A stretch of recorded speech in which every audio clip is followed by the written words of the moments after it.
कहानी शुरू होती है present day Gwangju construction site से, जहां वर्कर्स को मिलता है एक स्केलेटन जिसके साथ मिलती है एक पुरानी पॉकेट वॉच। इस न्यूज़ को टीवी पर देखकर एक आदमी जो कि ग्वांगजू स्टेशन पर खड़ा है सिसकियां भरने लग जाता है।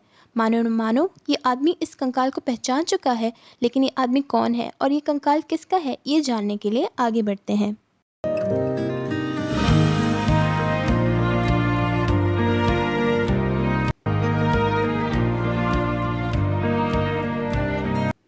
स्टोरी हमें ले जाती है 1980 के सियोल में, जहां हमारा मेन लीड वांग ही तय प्रोटेस्टर्स के बीच में से अपनी गाड़ी निकालता हुआ एंट्री मारता है।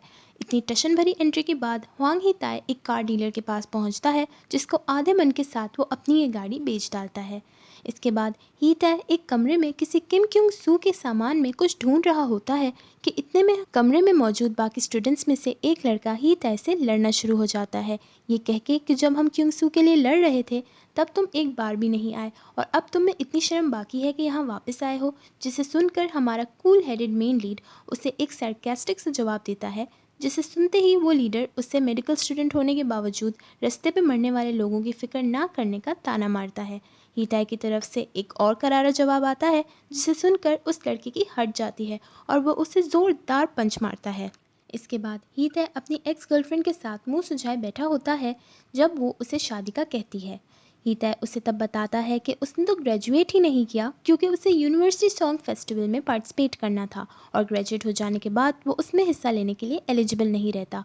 वांग हीताई वहाँ से निकलकर हॉस्पिटल पहुँचता है, जहाँ वो किसी से मिलने आया हुआ है, लेकिन अचानक से इमरजेंसी अलार्म बजता है और डॉक्टर्स और नर्सेज एक रूम की तरफ भागते हैं। ये वही रूम है जहाँ हीताई की पेशेंट है, उसका नाम स्युकचुल है।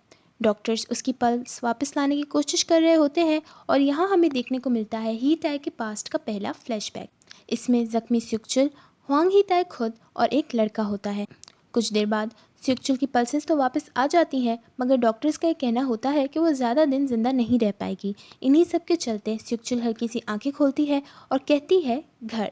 बस फिर क्या था, वांग हीताई ग्वांगजू के लिए निकल पड़ता है और अपने दोस्त को, जो कि मिलिट्री में है, लेटर लिखता है। उसके लेटर से ये बात तो समझ आ जाती है कि उन दोनों के बीच कुछ मसला चल रहा है।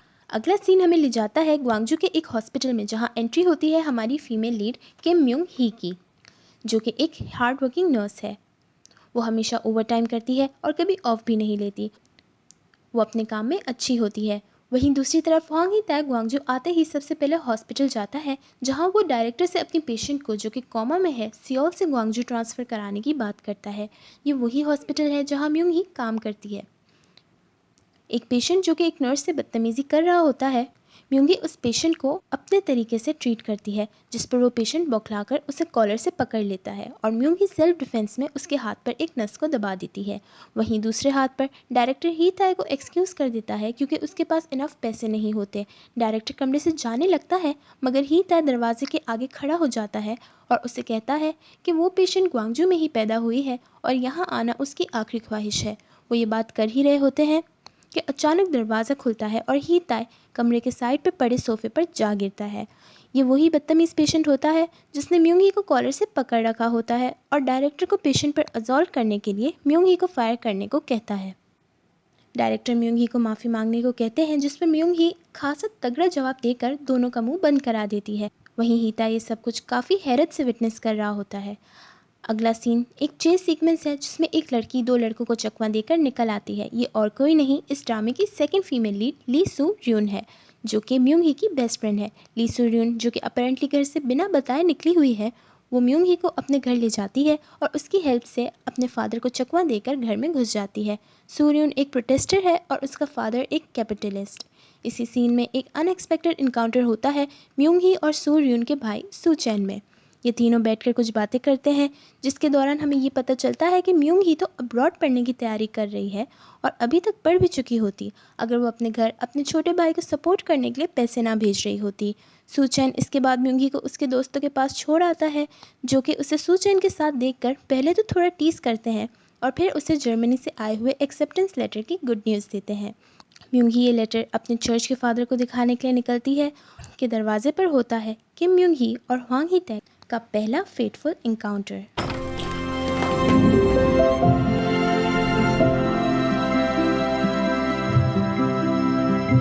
म्यूंगी अपना एक्सेप्टेंस लेटर चर्च के फादर को दिखाती है, जो उसे कॉन्ग्रेचुलेट करते हैं और एक स्कॉलरशिप के बारे में बताते हैं जिसके लिए उसे अगले ही मंथ निकलना पड़ेगा। म्यूंगी अपने सेविंग्स कम होने की वजह से पहले तो कतराती है, मगर फिर उनसे उसे रिकमेंड करने की हामी भर देती है।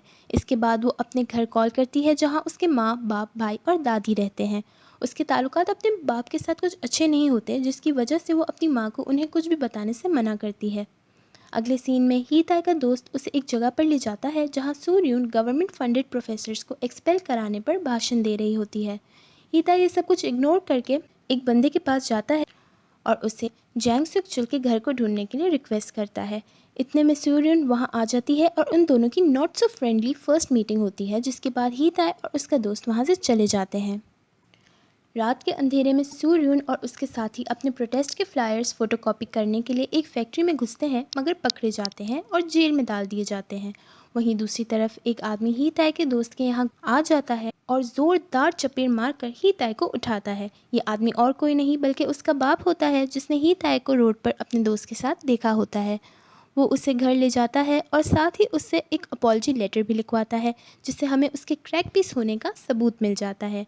ही ताई की एक अदद स्टेप मॉम और एक 12 साल सौतेला भाई भी होता है, जो उसको घर में देखकर ज़्यादा खुश नहीं होते, स्पेशली उसका भाई जंग तय।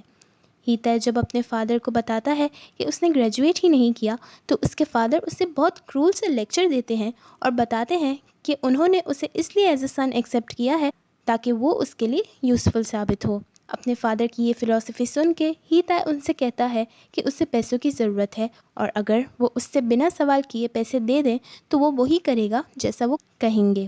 हुआंग ही ताई का फादर हुआंग की नाम दरअसल अपने बेटे को सिर्फ एक लाइफ बोट की नज़र से देखता है, जिसे वो वक्त आने पर इस्तेमाल कर सके। वहीं दूसरी तरफ पता चलता है कि जिस फैक्ट्री में सूर्यून और उसके साथी घुसे थे, वो तो सूर्यून के फादर ली चैंग ग्युन की है, जिसकी वजह से सूर्यून को छोड़ दिया जाता है।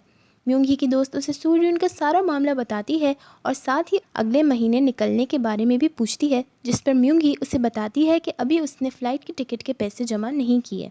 वहीं दूसरे सीन में ही ताई हॉस्पिटल पैसे लेके पहुंच जाता है, जिससे ये बात कंफर्म हो जाती है कि हुआंग की नाम ने अपने बेटे की डील मान ली है। वहीं एक फॉर्मल पार्टी में हुआंग की नाम ली चैंग ग्युन को उसकी बेटी ली सूर्यून के रिश्ते के लिए प्रपोजल देता है। जब ली चैंग ग्युन घर आता है तो वो सूर्यून के दोस्तों को जेल से निकालने की एक शर्त रखता है, और वो ये कि उसे ही ताई के साथ 3 डेट्स पर जाना होगा। सूर्यून ये सब म्यूंगी को बताती है और म्यूंगी उसे अगले महीने निकलने का और प्लेन टिकट के लिए पैसे शॉर्ट होने के बारे में बताती है, जिसे सुनकर सूर्यून को $1 बिलियन आइडिया आता है। वो ये कि म्यूंगी उसकी जगह डेट पर चली जाए और वो म्यूंगी के लिए एयर टिकट खरीद ले। म्यूंगी पूरी रात सोचने के बाद आखिरकार सुबह में जाके सूर्यून को हामी भर देती है, जिसके बाद वो लोग डेट की प्रिपरेशन स्टार्ट कर देते हैं। म्यूंगी को सूर्यून का ड्रेस तो परफेक्टली फिट हो जाता है, मगर उसके जूते लूज़ हो जाते हैं, जिन्हें सूर्यून टिश्यू की हेल्प से फिट करा देती है। अब टिश्यू फिट किए हुए जूतों में चलना क्या होता है, ये तो सिर्फ उसी शख्स को पता है जिसने इसे फर्स्ट हैंड एक्सपीरियंस किया है। इसके कॉन्सिक्वेंसेस हमें आगे देखने को मिलेंगे। अगले सीन में ही ताई रेस्टोरेंट के बाहर एक बच्चे का एक्सीडेंट विटनेस कर लेता है। वो उसकी हेल्प करने आगे बढ़ता है, लेकिन उसके कदम लड़खड़ा जाते हैं। वो अपने कान बंद कर लेता है और यहाँ उसके पास की एक और ग्लिम्स देखने को मिलती है, जिसमें ही ताई का मिलिट्री वाला दोस्त स्युक चुल को पीठ पे उठाए ले आया है और ही ताई उसकी जान बचाने की कोशिश कर रहा है। इतने में वहाँ म्यूंगी आ जाती है और ही ताई उसे देखने लगता है। म्यूंगी बच्चे की हालत का जायज़ा लेने के बाद उसके पेरेंट्स को बताती है कि उसे सिर्फ हल्की सी चोट आई है और वो शॉक की वजह से बेहोश है। वो उस बच्चे को उठाती है और होश में आते ही वो बच्चा रोने लगता है, जिससे ही ताई की जान में जान आती है। वो ये सब कुछ शॉक की हालत में विटनेस कर रहा होता है कि इतने में उसे एहसास होता है कि वो अपनी डेट के लिए लेट है। वो वहाँ से चला तो जाता है, मगर पूरे टाइम यही सोच रहा होता है कि उसने म्यूंगी को कहाँ देखा है। उसे याद आ जाता है कि ये तो वही नर्स है, और उसी वक्त म्यूंगी उसके सामने आकर बैठ जाती है और लेट होने के लिए सॉरी कहती है। वो खुद को ली सूर्यून कह के इंट्रोड्यूस कराती है और हांग ही ताई उसे शॉक में देख रहा होता है, क्योंकि वो म्यूंगी का नाम तो नहीं जानता, लेकिन वो ये ज़रूर जानता है कि उसकी डेट लॉ पढ़ रही है, जबकि जो लड़की उसके सामने बैठी है वो एक नर्स है। वो शॉक तो होता है, मगर इसके साथ साथ खुश भी होता है, जिसका इजहार वो एक सडन ब्राइट स्माइल के साथ करता है। डेट पे जाने से पहले सूर्यून म्यूंगी को पहले ही डेट में रिजेक्ट होने के कुछ टिप्स देती है। म्यूंगी दिन में ड्रिंक करने से लेकर मॉडर्न वुमेन होने के दिखावे तक सब ट्राई करती है, मगर ह्वांग ही तय के पास उसकी हर बहाने का उससे भी अच्छा जवाब मौजूद होता है। वो उसके बाद उसे एक अनहाइजीनिक से रेस्टोरेंट में ले जाती है, ये सोचकर कि ये वहाँ एक मिनट नहीं बैठ पाएगा। लेकिन ही तय समझ जाता है कि वो ये सब उसे वहाँ से भगाने के लिए कर रही है।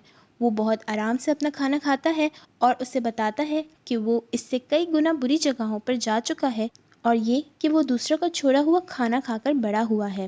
ह्वांग ही तय की जो इमेज उसके दिमाग में बनी हुई है वो ऐसा बिल्कुल भी नहीं है। म्यूंग ही अपना आखिरी हथियार इस्तेमाल करते हुए उसे शॉपिंग पर ले जाती है, जहाँ ही तय नोटिस करता है कि वो अजीब तरह से चल रही है। वो ये देखता है कि उसके जूते उसके लिए ढीले हैं। इसके बाद ही तय उसे घर छोड़ने जाता है।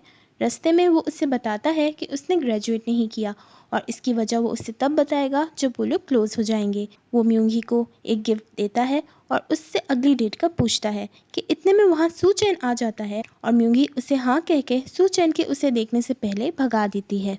म्यूंगी अंदर आकर स्यूरियन को सब बताती है और वो गिफ्ट खोलकर देखते हैं जो कि जूते निकलते हैं, वो भी एग्जैक्ट म्यूंगी की साइज़ के। ही तय के घर पहुंचने पर हुआंग की नाम उसे थोड़ी इंटरोगेशन करता है और उसे इस शादी के लिए जोर देता है, जिसे ही तय पूरी तरह से इग्नोर करके म्यूंग ही के ख्यालात में खो जाता है और उसी को सोचते हुए एक गाना भी लिख डालता है। उसे म्यूंगी अच्छी लगने लगती है। वहीं दूसरे हाथ पर म्यूंगी भी उन जूतों को देखते हुए ही तय के बारे में सोचती है। अगले दिन म्यूंगी का भाई किम म्यूंग सू उसे कॉल करके अपने स्पोर्ट्स इवेंट पर आने को कहता है, जो कि ग्वांगजू में है। ये वही इवेंट है जिसमें ही तय का भाई जंग तय भी पार्टिसिपेट कर रहा है, जिस पर उसे हुआंग की नाम से अच्छी खासी डांट भी पड़ चुकी होती है। वहीं ही तय को सुकचुल का एड्रेस मिल जाता है और वो वहाँ के लिए निकल पड़ता है, जहाँ रास्ते में उसे म्यूंग ही मिल जाती है और वो उसे लगे हाथ सेकंड डेट के लिए भी पूछ लेता है।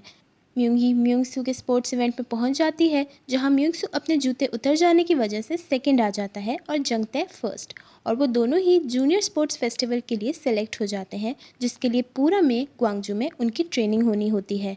वांग ही तय सुकचुल के घर पहुंचता है और उन्हें सुकचुल की हालत के बारे में बताता है और ये भी कि वो जल्दी ग्वांगजू में ट्रांसफ़र कर दी जाएगी। लेकिन उसकी माँ को बस इसी बात की फ़िक्र होती है कि उसका घर कैसे चलेगा, जिसे देखकर ही तय और मायूस हो जाता है। वहीं दूसरे हाथ पर सूर्यून के साथी जेल से बाहर आ जाते हैं और सूर्यून को अपर क्लास से होने का ताना देते हैं, जहां ही तय का दोस्त उसकी साइड लेता है, जो कि उसके लिए हिडन फीलिंग्स भी रखता है। म्यूंगसू के फादर उसे नए जूते दिलाकर म्यूंग ही के यहाँ छोड़ आते हैं, जहाँ दोनों भाई बहन में कुछ इमोशनल बातें होती है और म्यूंगसू म्यूंग ही से कहता है कि वो चाहता है कि म्यूंग ही और उसके फादर के ताल्लुकात पहले की तरह अच्छे हो जाएं, जिससे हमें ये पता चलता है कि उन दोनों के ताल्लुकात हमेशा से बुरे नहीं थे। अगले दिन म्यूंगसू अपने कैंप के लिए निकल पड़ता है, जहां जंग तय और उसके बीच में झगड़ा हो जाता है। दी सू चैन, जो कि म्यूंग ही के हॉस्पिटल का स्पॉन्सर होता है, काम के बाद म्यूंग ही से मिलने आता है और उसको डिनर के लिए पूछता है, जिस पे म्यूंग ही उसे अपने प्लान्स की वजह से एक्सक्यूज़ कर देती है। इस सीन से हमें इस बात का तो अंदाज़ा हो जाता है कि सू चैन म्यूंग ही के लिए फीलिंग्स डेवलप करने लगा है। म्यूंगी और ही तय फिर डेट पर जाते हैं, जहाँ ही तय उसे कन्फेस करता है कि वो जब भी उसके साथ होता है सबसे ज़्यादा खुश और फ्री फील करता है, और ये कि वो उसके लिए स्पेशल है। कि तभी म्यूंगी के हॉस्पिटल से दो डॉक्टर्स आकर उनके बराबर वाले टेबल पर बैठ जाते हैं, जिनमें से एक म्यूंग के लिए अनाप शनाप बोलने लगता है। ही तय म्यूंगी को अनकंफर्टेबल देखकर समझ जाता है कि ये उसके बारे में बात कर रहे हैं और बहाने से जाकर उस पर पानी गिरा देता है। इसी दौरान वो डॉक्टर म्यूंग ही को देख लेता है और अप्रोच करने ही लगता है कि ही तय उसे रोक लेता है। म्यूंग ही बाहर निकल जाती है और सीढ़ी पर गिर जाती है। ही तय उसे उठाकर बाहर ले आता है और उसको मरहम पट्टी करके देता है। ही तय उसे कहता है कि हमें अगले हफ्ते फूलों के मुरझाने से पहले फिर मिलना चाहिए।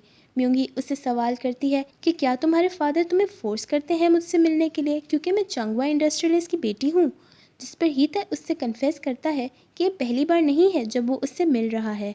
वो उसे बताता है कि उसने रोड पर एक्सीडेंट विटनेस किया था और वो पूरे टाइम अपनी डेट का वेट करते हुए यही सोचता रहा कि डेट गई भाड़ में, मुझे उस लड़की से बात करनी चाहिए थी। मगर उसी वक्त म्यूंगी उसके सामने आकर बैठ गई, और अगर वो कोई आम लड़की भी होती तब भी उसे कोई फ़र्क नहीं पड़ता। बस फिर क्या था, म्यूंगी ही ताई की ऑनेस्टी और केयरिंग पर्सनैलिटी देखकर उसे पसंद करने लगती है। अब चूंकि वो दोनों क्लोज हो जाते हैं, ही ताई उसे बताता है कि वो यूनिवर्सिटी सॉन्ग फेस्टिवल में पार्टिसिपेट कर रहा है, जिसकी वजह से उसने अपनी ग्रेजुएशन रोक दी। वो किसी दिन म्यूंगी के लिए गाना गाने की ऑफ़र करता है जो उसने खुद लिखा होता है, और म्यूंगी उसकी ऑफ़र एक्सेप्ट कर लेती है। म्यूंगी सूर्युन को ही ताई के साथ दोबारा मिलने के बारे में बताती है, जिस पे सूर्युन उसे उससे मिलने के लिए मना कर देती है क्योंकि उसके साथी जेल से निकल चुके हैं, और उसे एयर टिकट के पैसों का भी प्रॉमिस कर देती है। इतने में सूर्युन के फादर उसे आवाज़ देते हैं, जिस पर वो दोनों नीचे जाते हैं। उनकी हैरत की इंतहा नहीं रहती जब वो वहाँ ही ताई को खड़ा देखते हैं। वो वहाँ ली चैंग्यून को बर्थडे विश करने और अपने फादर के भेजे हुए गिफ्ट्स देने आया होता है, और दोनों सूर्युन और म्यूंगी को लगता है कि अब उनका खेल खत्म। लेकिन हुआंग हीते म्यूंगी की जगह सूर्युन को अप्रोच करता है, जिससे दोनों दोस्तें परेशान रह जाती हैं। हीते को याद आता है कि उसने सूर्युन को भाषण देते हुए देखा था। म्योंगी वहाँ से एक्सक्यूज करके निकल रही होती है कि सूचन वहाँ आ जाता है और उसे खाने के लिए रोक लेता है। खाने के बाद सूर्युन हीते से कहती है कि वो उससे शादी नहीं करना चाहती, और ये कि वो उसे रिजेक्ट कर दे, जिस पे हीते उसे कहता है कि ये सिचुएशन तुमने क्रिएट की है और मैं तुम्हारा झूठ एक्सपोज करके म्योंगी को प्रॉब्लम में नहीं डालना चाहता, क्योंकि मैं उसे पसंद करता हूँ। जिस पर सूर्युन उसे म्योंगी से दूर रहने को कहती है, ये कह के कि म्योंगी के दिल में उसके लिए कुछ नहीं, और ये कि उसने ये सब कुछ पैसों के लिए किया है। वो उसे ये सब इसलिए कहती है ताकि वो पीछे हट जाए, लेकिन प्यार इतना कमज़ोर तो होता नहीं है। वो म्योंगी से उसके पैर का पूछता है और उसे एक पर्ची पकड़ा कर चला जाता है। ऊपर आकर सूर्युन म्योंगी से कहती है कि वो अभी अपनी फैमिली को सच नहीं बताएगी, क्योंकि वो घर से ही तय का बहाना कर कर कभी भी निकल सकती है। जिस पर म्योंगी उसे गुस्सा करती है, ये कह के कि कहीं इस चक्कर में चीज़ें हाथ से ना निकल जाएं। म्योंगी घर आकर हीताई की दी हुई पर्ची खोलती है तो उस पर रात को मिलने का लिखा होता है। वो सोच में पड़ जाती है, क्योंकि यहाँ उसे हीताई और सूर्युन के बीच में चुनना होता है। वो हिम्मत जुटाकर वांग हीताई से मिलने जाती है और उसे धोखे में रखने के लिए सॉरी करती है, जिस पे हीताई उसे कहता है कि उसने कभी उसे धोखे में नहीं रखा, और ये कि उसने सब जानने के बाद भी कुछ इसलिए नहीं कहा क्योंकि वो उससे मिलते रहना चाहता था और अभी भी चाहता है। जिस पर वो उसे सारे रीजंस बताती है उसे डेट ना करने के, जिसके जवाब में हीते उसे बताता है कि वो एक नाजायज़ औलाद है, लेकिन इन सब से क्या ही फ़र्क पड़ता है। उनके मुश्किल पास्ट की वजह से वो आज इतने स्ट्रॉन्ग और इंटरेस्टिंग इंडिविजुअल्स हैं।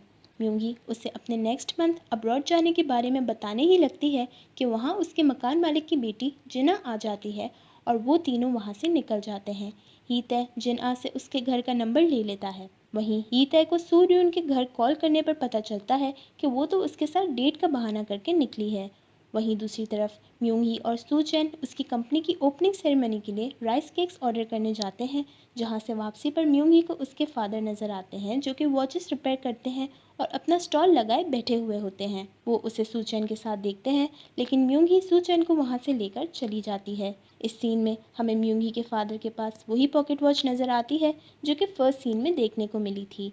सूचैन म्योंगी को बताता है कि दोनों तरफ पेरेंट्स सूर्युन और हीते की शादी की प्लानिंग कर रहे हैं, और ये कि वो दोनों एक दूसरे से काफ़ी सिमिलर हैं और खुश रहेंगे। हांग हीते सूर्युन के पास पहुंचता है, जो कि एक बिल्डिंग की छत पर वही सारे नारे लगा रही होती है।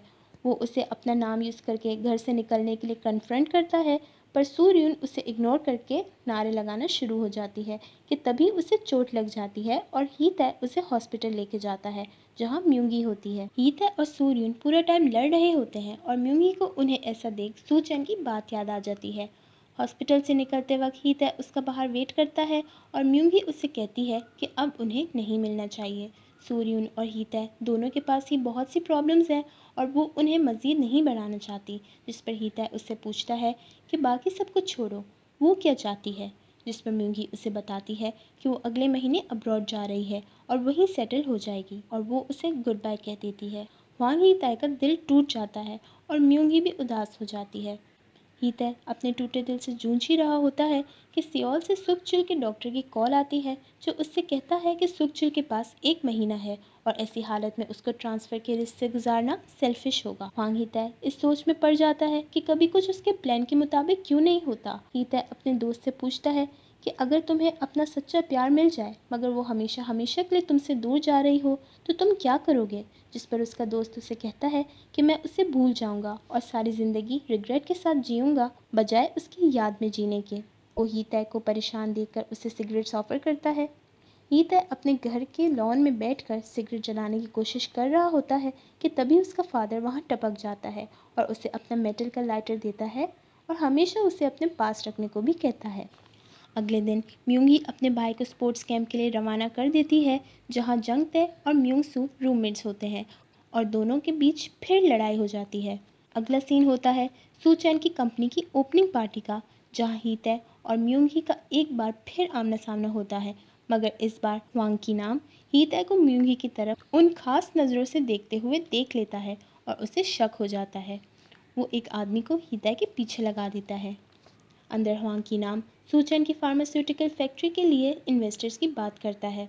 पार्टी में हीतै सूचैन को म्यूंगी के इतना क्लोज देखकर खासा बुरा फील करता है और वहां से निकलकर सूर्युन को ये सारा नाटक 3 दिन के अंदर अंदर ख़त्म करने को कहता है और वहां से जाते हुए वो ह्वांग की नाम का दिया हुआ लाइटर भी फेंक देता है। अगले दिन म्यूंगी के यहाँ बेल बजती है और वो दरवाजे पर जाती है तो ह्वांग हीतै को दरवाजे पर देखकर शॉक्ड रह जाती है।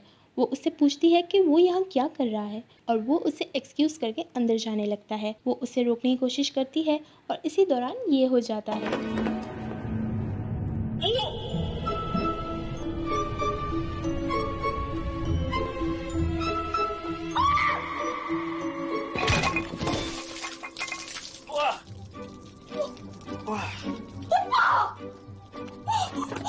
선생님! 아이고.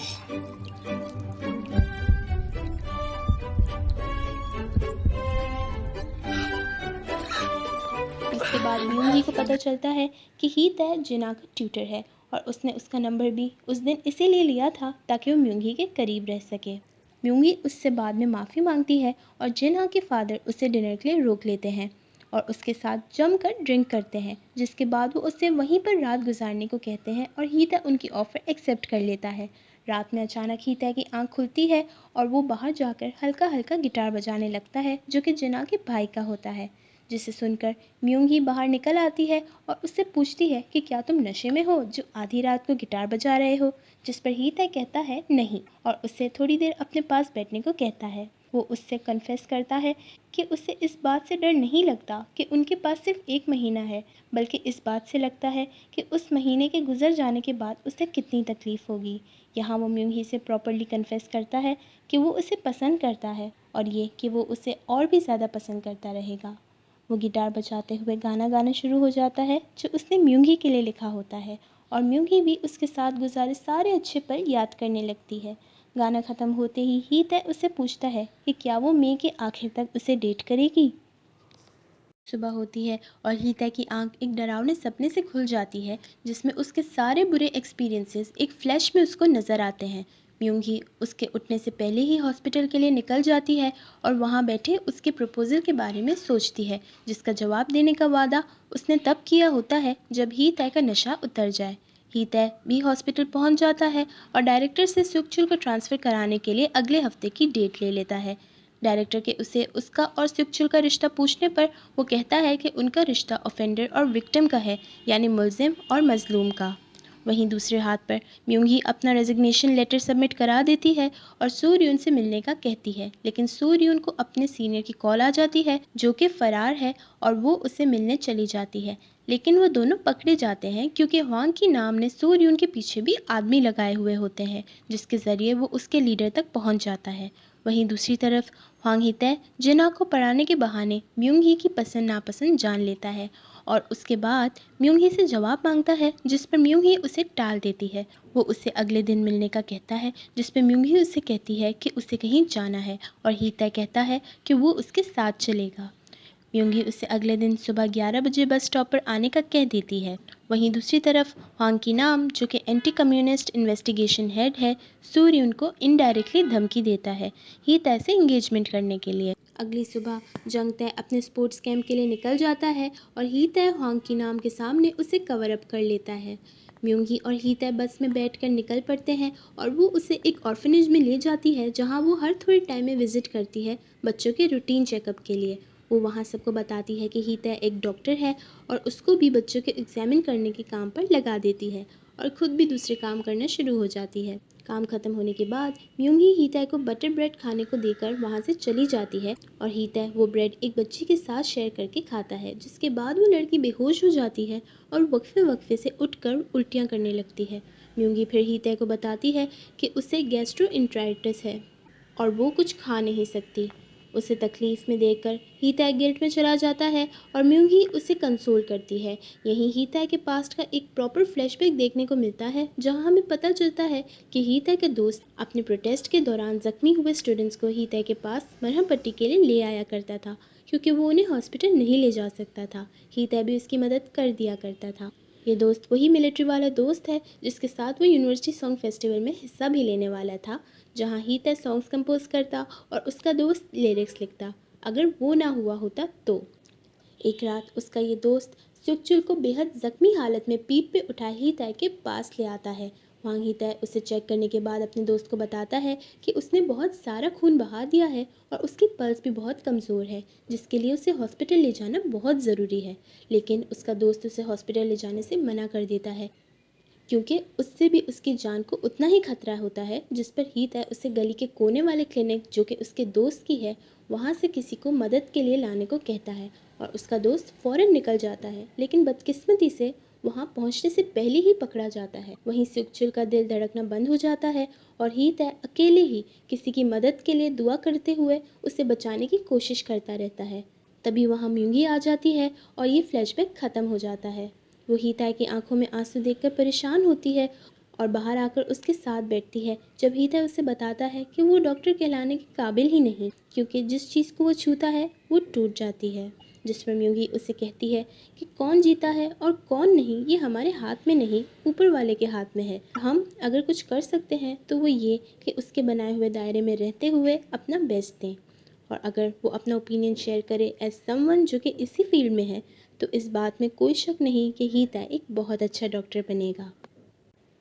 और ये कि वो खुद को इसका ज़िम्मेदार ठहरा रहा है क्योंकि वो ज़िम्मेदारी उठाने के काबिल है और ऐसे लोग बहुत कम होते हैं।